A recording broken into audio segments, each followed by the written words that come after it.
What's the secret to a long, healthy life? The answer here does not lie in exotic Himalayan berries, green smoothies, or jumping on the latest fad diet bandwagon. Instead, take a step back and learn from the habits of those in the world who already have the answer.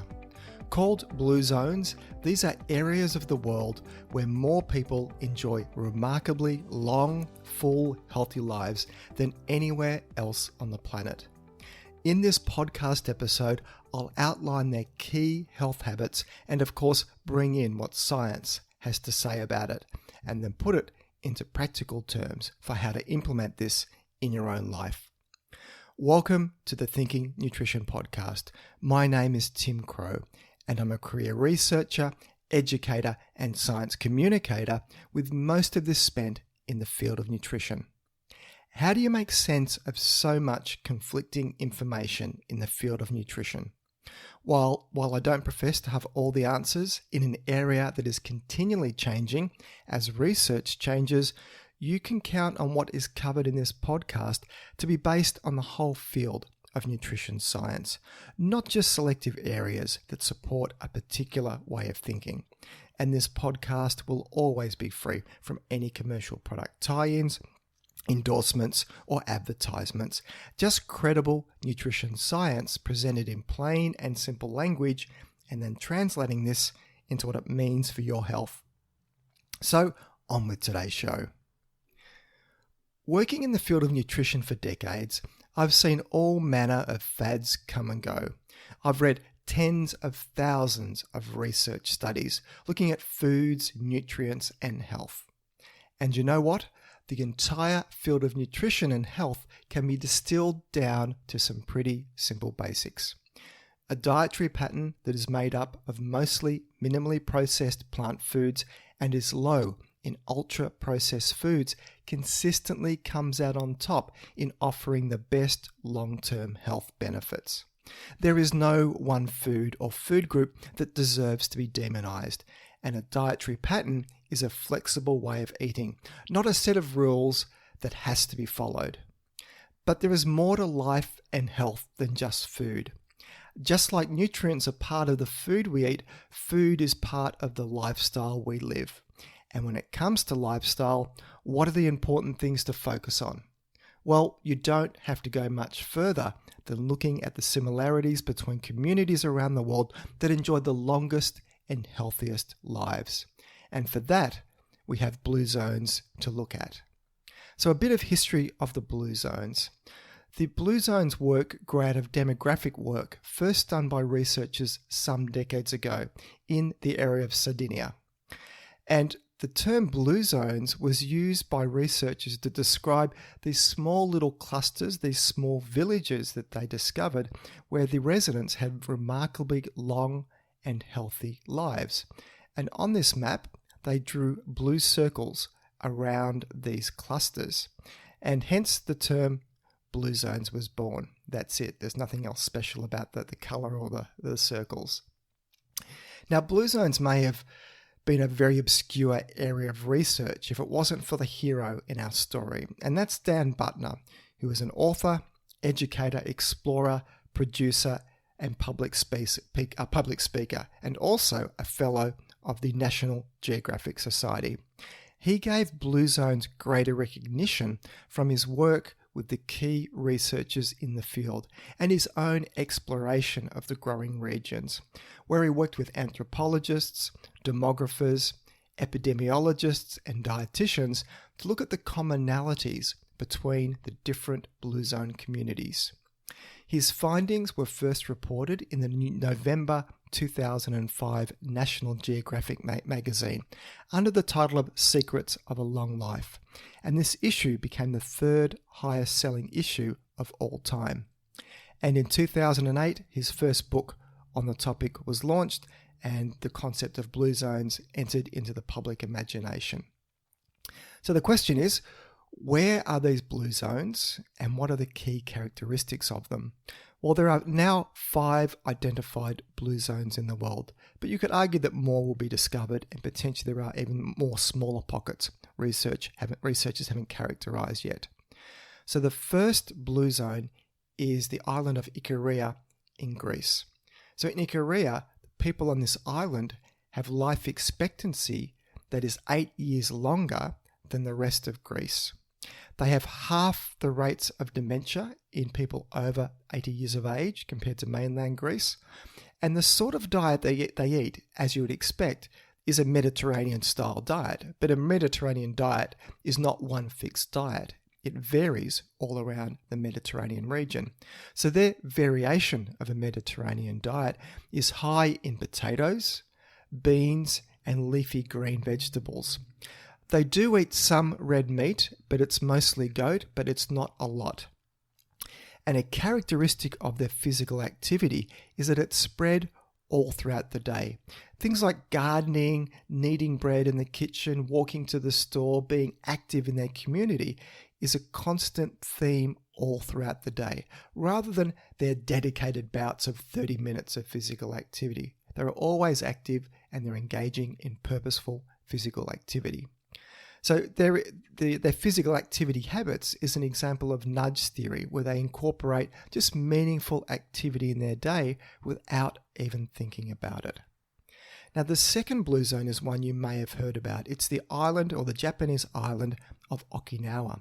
Now, in Okinawa, people on this island have the world's longest life expectancy, with men living to 84 years on average and women 90 years. They also have one of the highest rates of centenarians in the world. So for every 10,000 people in Okinawa, there are 6.5 centenarians. Compare that to Australia, where the number of centenarians per 10,000 people is 1.73. So Okinawa has 4 times the number of centenarians. People on Okinawa have rates of heart disease, breast and prostate cancer much, much lower than similar aged Western adults, and they have half the rate of dementia. Now, interestingly, about Okinawa, they have the highest per capita consumption of tofu in the world.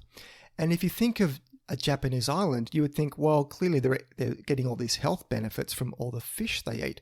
Well, surprisingly, they actually don't eat a lot of fish compared to mainland Japan, but they do eat a lot of sweet potatoes, as well as turmeric as a spice is used quite a lot in their cooking.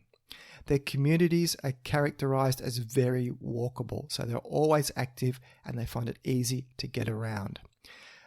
In Okinawa, they have a principle called maui, which is best described as when you're a young child, you form a clique group of people around you, and that group is a group that you will track with you all throughout your life. So you have this ongoing support network outside of your own individual friends and families.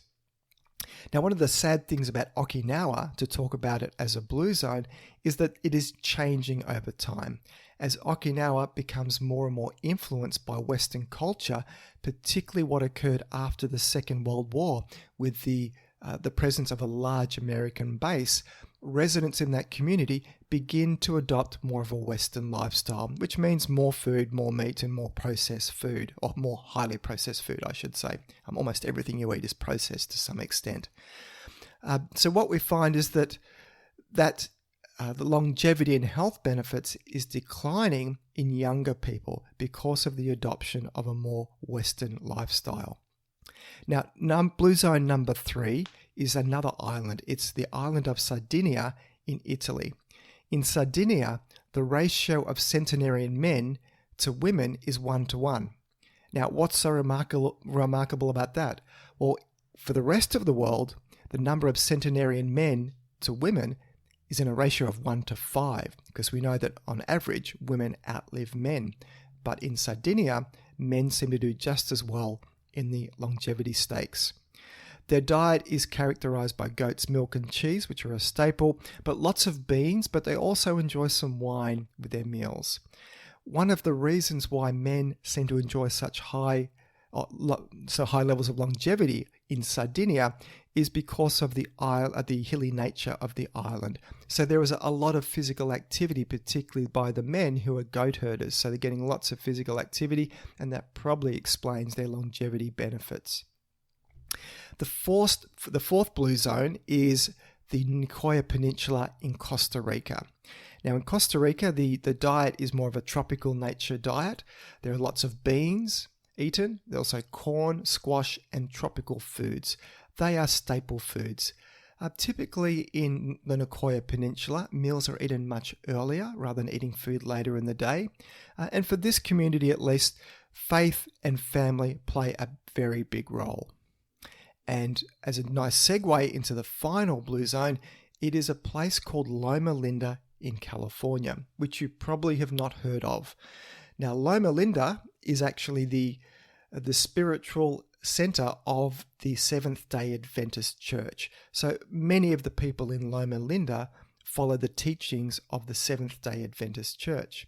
So this is an example of a blue zone area where it's likely not genetics that is explaining the health benefits, because we have this little island in the middle of America where people have live lives that are 10 years longer than those around them in the rest of the United States. So clearly it's not genetics, because the development of this community has only occurred over the last 100 to 200 years. It's very, very recent. Characteristic of the sort of diet eaten by Seventh-day Adventist is a vegetarian diet. So it's lots of grains, fruits, nuts, and vegetables. They also don't drink alcohol. So for Adventists who follow the church's teachings, they live around 10 years longer. And with that longevity comes all of the other health benefits typically associated with that sort of lifestyle. So that's your brief whirlwind tour of blue zones around the world. And when you look at these characteristics, even though the cultures are different, the diets are different, and even some of their lifestyle characteristics are quite unique, there are some commonalities. And this is really the work by Dan Butner, where he identified those characteristics across the blue zones. And together, there are considered 9 key blue zone characteristics. And here they are. And the first one is to do with the sort of diet they eat. A typical blue zone diet is heavy in plants. It is mostly plant-based. In some of the blue zones, red meat is eaten, but it is not a staple and it is not a feature of their diet. And if there is one single food that stands out as being common across all the blue zones, it is beans or good old legumes. These foods are powerhouse foods, and I'll be doing a bit of a podcast on legumes in a couple of episodes' time. So legumes are the key link between all of the blue zone communities. So in fact, as a fun fact, red kidney beans actually top the list of antioxidant content of almost any food you could care to eat. It even has more antioxidants than blueberries. So there's a good reason to be eating more of these legumes in your diet. Characteristic number 2 of the blue zone. They incorporate movement naturally in their day. Blue zone residents move every 10 to 15 minutes. So they're always active, they're engaging in their community, they're involved in the garden. They're always active, they're always moving. And we know that the benefits of small amounts of physical activity through the day is additive. All those little bits of activity add up to big health benefits.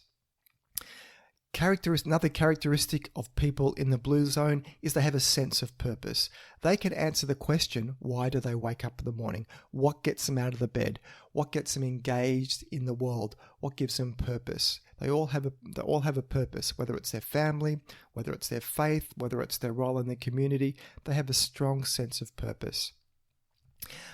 They also stress less.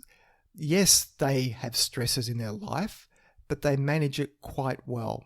So they really roll with the punches in what life presents them with. Another characteristic of people in the blue zones is a concept using the Japanese phrase harahachibu, which means they stop eating when they're 80% full. So they eat to enjoy, but they don't overeat and they don't overstuff themselves. Number 6 characteristic across the blue zones, or at least most of them, is actually they enjoy a glass of wine with friends and family. So alcohol is one of those things that it's really hard to say if it has health benefits or not, because we know that wine drinkers typically have healthier lifestyles than beer drinkers, for example. So I would say overall the balance of evidence is wine and alcohol is fairly neutral. But the key thing in the blue zones is when they drink, it's how they drink. It's the context they drink in. They drink with family and friends and with meals. And we know that that sort of setting creates strong emotional bonds and has many mental health benefits outside of any benefit the alcohol could have. People in the blue zones also are a strong member of their community, be it a faith-based religious community, whether it's with their small cliques and community groups, they are engaged with the world outside of their own family. But inside their family, they have very tight-knit communities. So they have a strong sense of community and a strong sense of family. And we know that the benefits of social connection translate into a whole swathe of mental health benefits.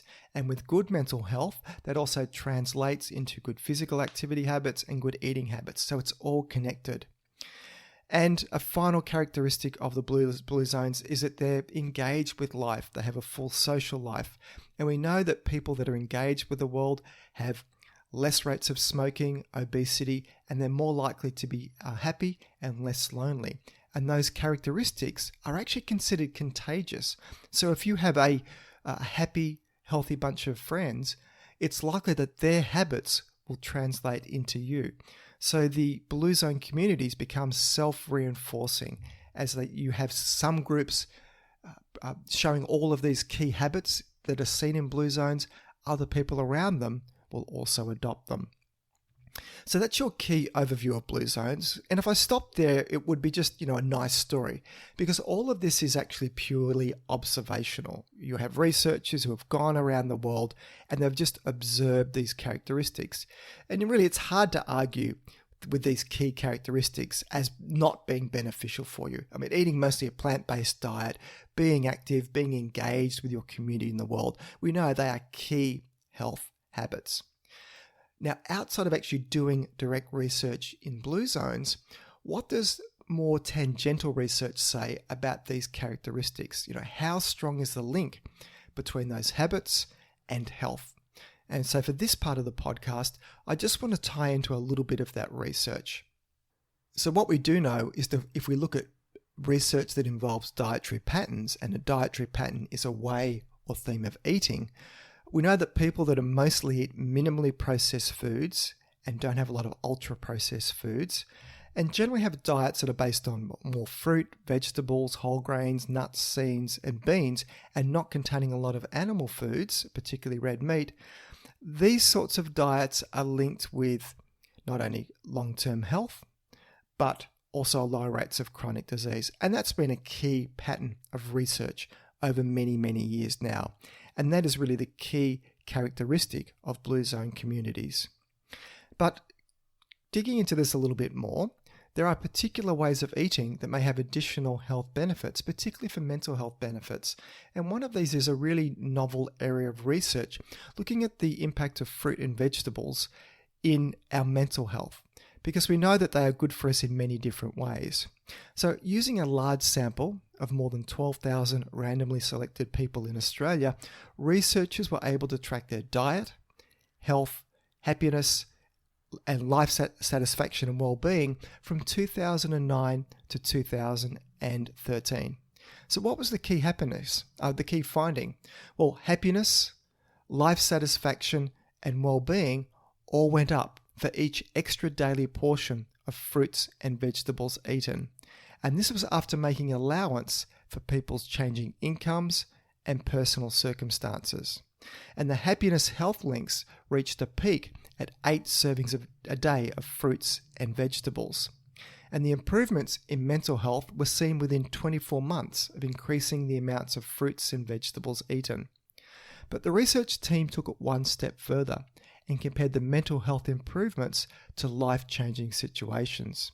So for someone going from eating no fruits and vegetables to eating 8 portions a day, they could experience an increase in life satisfaction equivalent to moving from unemployment to full employment. So there are likely many reasons to explain a link between eating more fruits and vegetables and health and well-being. Higher levels of antioxidants is one possibility. Then there is the role of fiber in supporting a healthy population of gut bacteria. So we know that gut fermentation products can act directly on the brain, potentially altering mood and behavior. But there could be more going on at the level of genes to explain the interaction of diet and lifestyle with longevity in the blue zones. So enter the topic of telomeres, which are one of today's hottest topics in science. So what is a telomere? Well, they're the caps at the end of DNA, which protect our chromosomes. And as we age, telomeres become shorter and contain less coating. With the protective cap compromised, DNA strands can become damaged. It's the same process for how your shoelaces can become frayed when it loses its plastic tip. Telomeres are just like the plastic tip on your shoelaces, but in this case, they sit at the end of your chromosomes. So top researchers are connecting telomere length to aging, health, and even longevity. Shorter telomeres mean less protection of the DNA from damage, as simple as that. So inflammation, oxidative stress, and insulin resistance are key factors connected to faster rates of telomere shortening. And we already know that diet and lifestyle are big players in chronic inflammation. This opens the door for a connection between diet influencing telomere length. And a review paper published in the European Journal of Clinical Nutrition has received a lot of attention for the intriguing link it found between diet and telomere length, and I'll link to this study in the show notes. Researchers looked at studies that had collected information on both dietary habits and telomere length. From a pool of 17 studies, several themes emerged. A Mediterranean-style dietary pattern and diets high in fruits and vegetables were linked to longer telomere length. On the opposite end, diets high in highly refined grains, processed meats, and sugar-sweetened beverages were pointing towards a shorter telomere length. Diets rich in fruits, vegetables, and whole grains are linked with less chronic disease and a longer life. Telomere length could be the key connection here between diet and health. Whether telomeres are part of the cause of aging and disease or are just a biomarker of it does not change the influence that the positive dietary patterns promoted in this current research can have on health. It does, though, give some hard biological evidence for the longevity benefits of blue zone type diets. So what about adopting all of this blue zone research into your own particular way of life? Do you need to move to a Mediterranean isle to join a close religious community to get all the benefits of a blue zone? No, because many of the themes of blue zones can be adapted to your own current lifestyle. Let's take Australia, for example. Only 7% of people eat the recommended amount of vegetables each day, and over 1/3 of our energy intake each day comes from discretionary foods. So already there is a lot of improvement that Australians can make in their diet to get even closer to the sorts of ways that people eat in the different blue zones. But even between the different blue zone communities, there is a diversity in the foods they eat, showing there is no one single right way to eat, only flexible guidelines. So choose mostly seasonal fruits and vegetables and a variety of legumes. Legumes are the key powerhouse that are common across all the blue zones. Then include some nuts, seeds, and grains. That is the cornerstone of the dietary pattern eaten in blue zones. It's also very common to what our current dietary guidelines also recommend. If you choose to add some dairy or meat to that, then that is also common in most of the blue zones, just that they don't have them as the main feature of their diet. Being active doesn't need to involve going to the gym or training for a marathon, so incorporating small amounts of physical activity into your day in whatever way works for you will get you closer to the sorts of lifestyle habits adopted in the blue zones. 1 in 4 people in Australia is a sole occupant, and that is up from 1 in 10 in the early 1970s. So we are becoming less and less real world connected with our friends, family, and community. So use social media as a positive way to connect with friends, and then take it offline and get out in the real world. Engage with your community. Join social groups, join community groups, join any sort of group where you can connect with people over a commonality of your own particular interests, because that social connection is a key predictor in reinforcing many of these positive habits that people in blue zones have.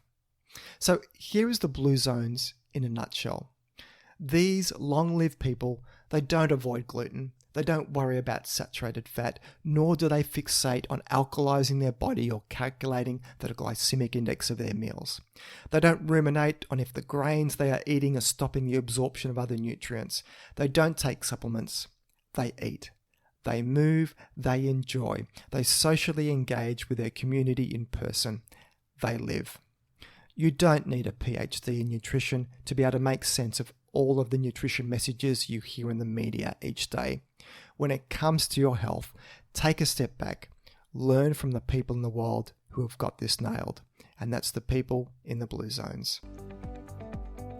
So that's it for today's show. You can find the show notes either in the app you're listening to this podcast on, if it supports it, or else head over to my webpage at thinkingnutrition.com.au and click on the podcast section to find this episode to read the show notes. If you find this podcast of value, then please consider sharing it with your friends and colleagues, or maybe even leave a review. This all helps increase the ranking and reach of the podcast, which means a big win for credible, evidence-based nutrition messages while helping to dilute out the crazy and making the world a slightly less confusing place. I'm Tim Crow, and you've been listening to Thinking Nutrition.